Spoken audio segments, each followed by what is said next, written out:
Jihadi attacks on civilians in Europe and the United States have multiplied. No one thinks we've seen the last of them. Every time something like this happens, politicians and security chiefs in each country say two things. One, that there is no evidence that any of these attacks is at all connected to Islam, that the killers are lone wolves, madmen, disturbed individuals. The second is that our intelligence services are working hard to eliminate the threat, while many in the security services know only too well that theirs is an uphill and daily struggle.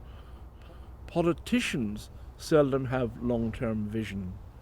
They want tangible, ideally immediate results. They try to identify specific goals that they are sure they can reach.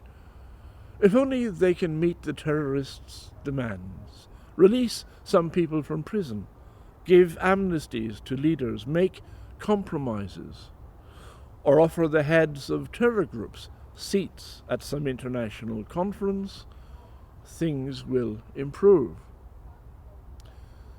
They hope that the terrorists will enter into dialogue, much as Britain's Labour leader Jeremy Corbyn declared that Hamas and Hezbollah were his friends, in an overwhelmingly naive belief that this would bring them to a peace table.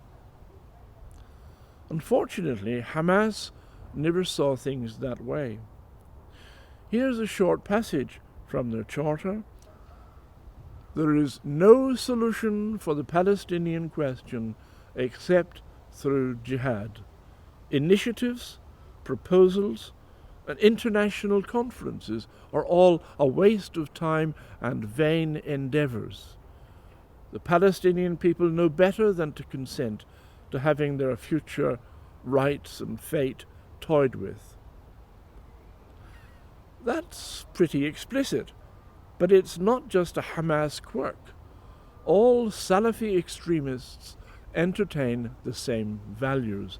Hamas, like the rest of the Palestinian leadership, does not want a little Palestinian state.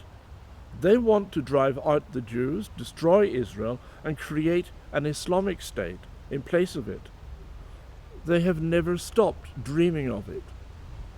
ISIS, the Afghan Taliban, do not have limited aims that can be achieved by giving them a little bit of territory.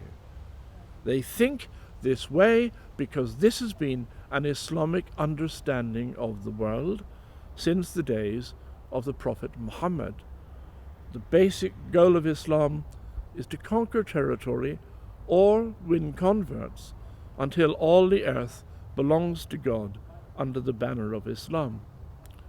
When Western politicians say jihadist attacks have nothing to do with Islam, inventing a peaceful Islam that has no basis in scripture or history, they think in secular democratic terms.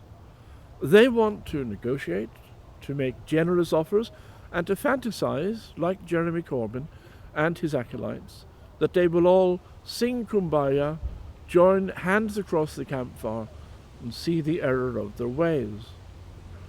The last thing anyone should do is upset them. And they know that if they do take strong action within Islamic communities, criticize Islamic doctrines, or put hate preachers and imams in jail, the reaction from Muslim organizations across Europe and North America will condemn them as bigots, racists, and Islamophobes, and no politician dare stir up their wrath. It doesn't matter that the radicals have set out their manifestos for everyone to read, that they openly declare their hatred for democracy. They will not lay down their arms or abandon their struggle. How should devout Muslims cease to hope that one day, through their efforts, the flag of Islam will fly over every capital city? And so long as they hold to that creed, the attacks on innocent men, women, and children will continue.